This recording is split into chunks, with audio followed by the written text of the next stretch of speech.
अस्सलाम वालेकुम नाजरीन, मैं हूं हुरैन फातिमा और आप देख रहे हैं हिमायती न्यूज HD चैनल। नजर डालते हैं आज की अहम खबर पर। महफूज पंजाब शहरियों को खूनी डोर से बचाने के लिए वज़ीर आला मरियम नवाज शरीफ का ऐसा इकदाम, मोटर बाइक्स पर सेफ्टी वायर गार्ड की तनसीब मुहिम का आगाज कर दिया।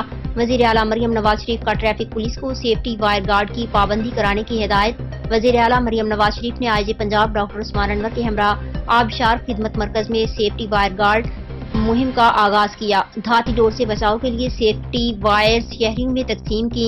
वज़ीर आला ने आबशार खिदमत मरकज का दौरा भी किया, मुख्तलिफ काउंटर का मुआयना, सेल्फ ऑपरेटिंग सिस्टम का भी जायजा लिया और ऑटोमेटेड स्टिमुलेटर पर ड्राइव भी की। धाती डोर और पतंगबाजी के खूनी खेल में मुलविस अफराद के खिलाफ क्रैकडाउन जारी है। मजीद खबरों और अपडेट से बाखबर रहने के लिए देखते रहें हिमायती न्यूज HD चैनल।